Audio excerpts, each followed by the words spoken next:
तो चलिए गाइस, आज नेक्स्ट टॉपिक अपना स्टार्ट करते हैं। सेम फीमेल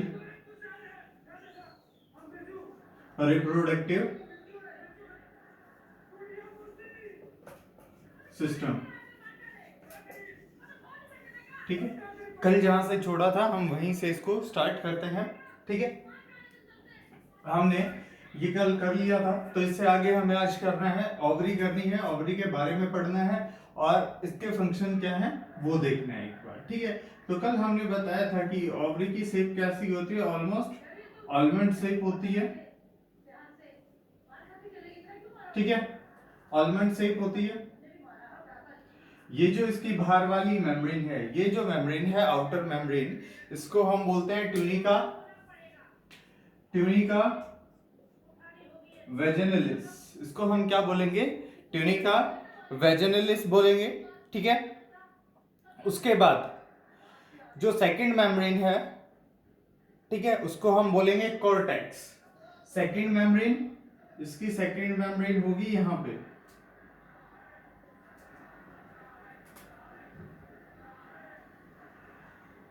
इसको हम बोलते हैं कॉर्टेक्स। ठीक है, ये जो कॉर्टेक्स है, ये किसकी, ये कॉर्टेक्स है, ये किसकी बनी होती है? रेक्टिकुलर कनेक्टिव टिश्यू की बनी होती है, रेक्टिकुलर कनेक्टिव टिश्यू की। जो इसका सेंटर पार्ट बच गया, इसके जो मिडल में पार्ट है, ये कंप्लीट जो पार्ट यहाँ पे बचा हुआ है, इसको हम क्या बोलते हैं? मैट्रिक्स। क्या बोलते हैं इसको? हम मैट्रिक्स बोलते हैं। ये बना होता है एरियोलर कनेक्टिव टिश्यू से। कौन से कनेक्टिव टिश्यू से? एरियोलर कनेक्टिव टिश्यू से। ये किससे? कॉर्टेक्स किसका बना होता है? कॉर्टेक्स बना होता है रेक्टिकुलर कनेक्टिव टिश्यू। ठीक है, रेक्टिकुलर कनेक्टिव टिश्यू से। ये क्या है हमारा? ट्यूनिका वेजिनलिस। ठीक है, इसको हम दूसरा नाम दे सकते हैं germinal epithelium. Germinal epithelium outer membrane है, तो इसको हम क्या बोल सकते हैं? जर्मिनल एपिथीलियम बोलते हैं, जर्मिनल एपिथीलियम बोल सकते हैं इसको। ठीक है, क्यों? क्योंकि ये क्या करती है, जो एग प्रोड्यूस होता है वो इसी से होता है। एग प्रोडक्शन जो होती है वो इसी से होती है, एग प्रोडक्शन। ठीक है, आगे देखते हैं। अब देखेंगे इसमें एग्स कहाँ होते हैं और क्या काम करते हैं, कैसे रिलीज होते हैं।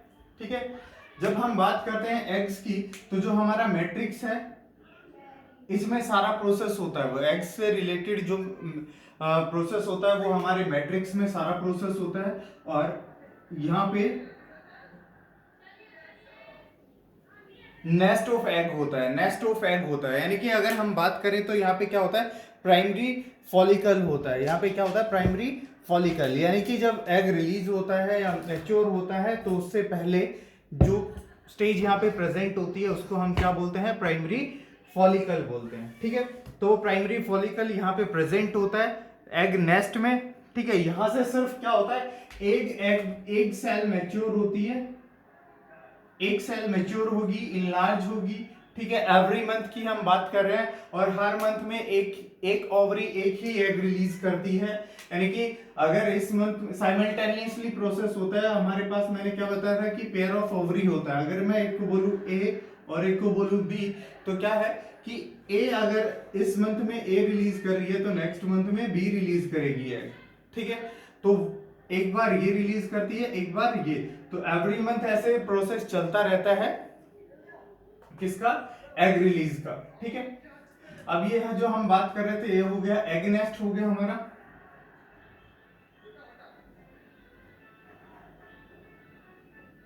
ठीक है, और इसके बाद इसके चारों तरफ क्या होंगी? बहुत सारी सेल होंगी, इसको हम बोल देते हैं प्राइमरी फॉलिकल। ये मैच्योर कर रहा है, ये मैच्योर हो रहा है, तो ये हमारा क्या हो गया? Primary follicle. ठीक है, प्राइमरी फॉलिकल हो गया। ये कंटिन्यूअसली क्या करेगा? ग्रो करेगा। अगर इसको थोड़ा सा और अगर हम बड़ा करके दिखा देते हैं, इसको बड़ा करके दिखाते हैं, अगर थोड़ा सा बड़ा करके दिखाते हैं, तो इसको हम क्या शो कर देंगे? यहाँ पे कि ग्रोइंग फॉलिकल है, इसको हम क्या बोल देंगे? This is the growing follicle.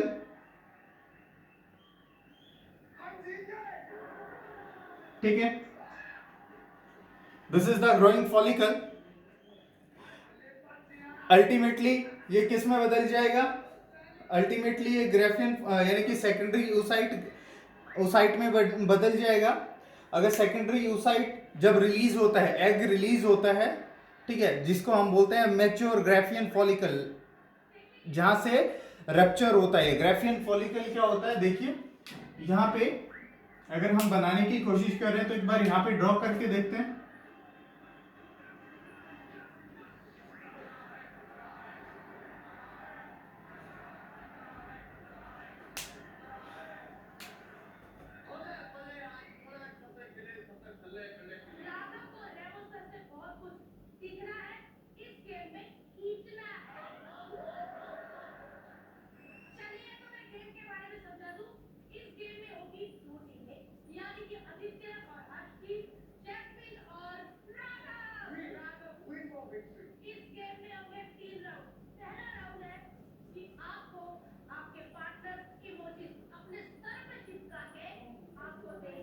देखिए ये क्या है, हमारा ग्रेफियन फॉलिकल है, ठीक है, मैच्योर ग्रेफियन फॉलिकल। यहाँ ये सेंटर में क्या है, एग सेल है। एग सेल अभी रिलीज नहीं हुई है, एग सेल इससे रिलीज नहीं हुई है, ठीक है, एग सेल इससे रिलीज नहीं हुई है। अब देखिए ये जो यहाँ पे कैविटी है, यहाँ पे कैविटी जो प्रेजेंट है, इस कैविटी को हम बोलते हैं क्या, एंट्रम। इस कैविटी को हम क्या बोलेंगे, यहाँ जो कैविटी है, मैं इस डायग्राम को एक बार यहाँ रिप्रेजेंट कर रहा हूँ। इफ ये अगर विजिबल है तो मैं इसको यहाँ रिप्रेजेंट कर रहा हूँ, क्या क्या पार्ट हैं इसमें, मैं सारे पार्ट आपको इंडिकेट कर दूंगा। एक बार मैं इसको बना लेता हूँ।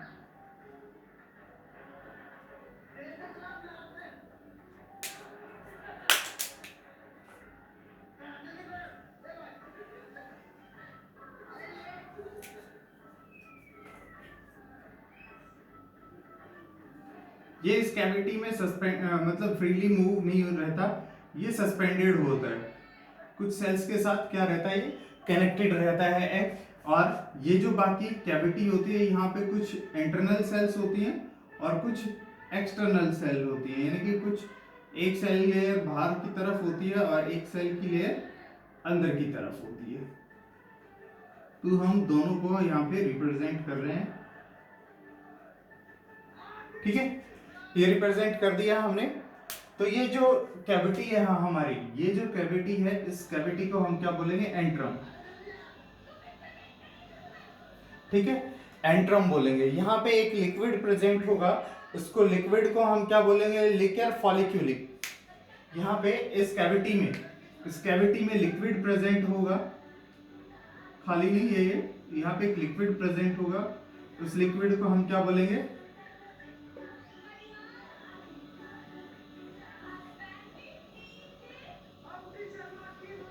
लिक्विड फॉलिक्यूल, ठीक है। और जो ये डिस्क लाइक स्ट्रक्चर है, ठीक है, इसको हम क्या बोलेंगे, डिस्कस रोलीजेरस। ये जो डिस्क लाइक स्ट्रक्चर है, यहाँ पे भी तो सेल्स प्रेजेंट होंगे इसके चारों तरफ। इस स्ट्रक्चर को हम क्या बोलेंगे, डिस्कस रोलीजेरस। इस स्ट्रक्चर को हम यहाँ पे रिप्रेजेंट कर रहे हैं,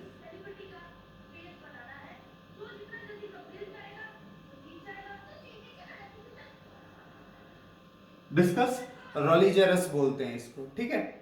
और जो ये सस्पेंडेड है, सस्पेंडेड यानी कि ये जो हमारी सेल्स हैं, इन सेल्स को हम क्या बोलते हैं, क्यूमुलस ओफोरस या जॉर्न हिल बोल सकते हैं इनको। क्यूमुलस ओफोरस और जॉर्न हिल, इसको क्या बोलते हैं हम,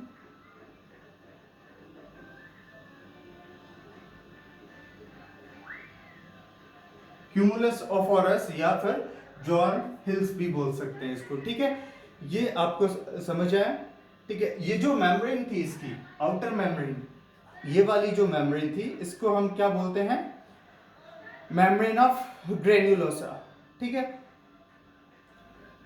अब इसको दो पार्ट्स में डिवाइड किया गया है, इसको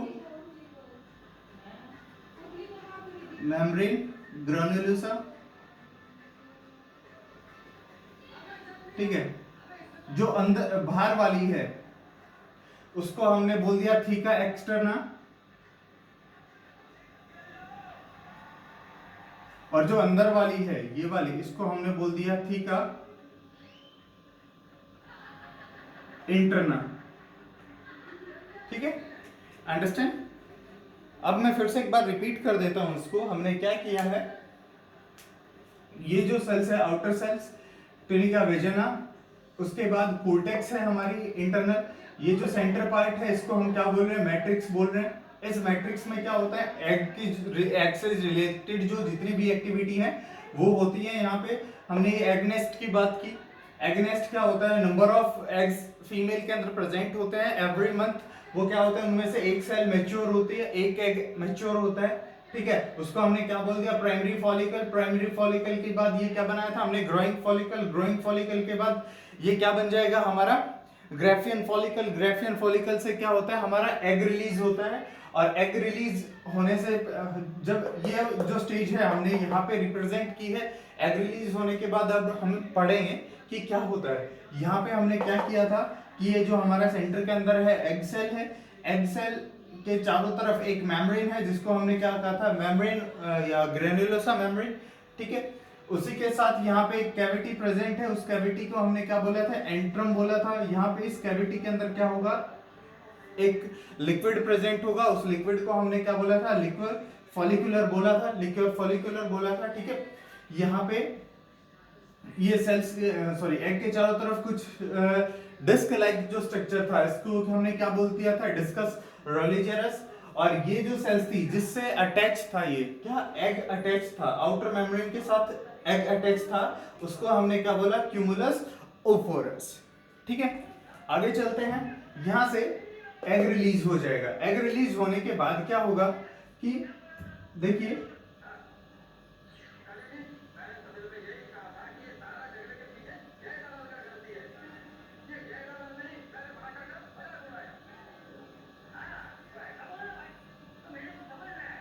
ठीक है, ये हो जाएगा, यहां से एग रिलीज हो जाएगा।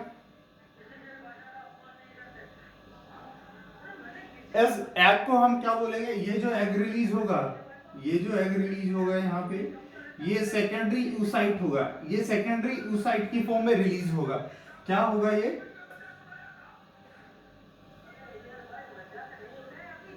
सेकेंडरी oocyte, सेकेंडरी oocyte की फॉर्म में ये रिलीज होगा। ठीक है, ये रिलीज होके यहां से बाहर हो जाएगा। जो ये हमारे पास बचेगा, ठीक है, जो हमारे पास बचेगा उसको हम क्या बोल रहे हैं, ये जो जब एग रिलीज होगा, ठीक है, एग रिलीज होगा तो ये जो बचेगा हमारे पास, ये जो फर्स्ट स्टेज होगी, इसकी जो फर्स्ट स्टेज होगी, इसको हम क्या बोलेंगे, ये क्या होता है जब एग रिलीज होता है तो यहाँ पे क्या होता है, थोड़ा सा ब्लीडिंग होती है, थोड़ी सी ब्लीडिंग होती है एग रिलीज होता है तो उस टाइम हम इसको क्या बोलते हैं, कॉर्पस, कॉर्पस हेमोरेजिका। इसको हम क्या बोलते हैं, कॉर्पस हेमोरेजिका।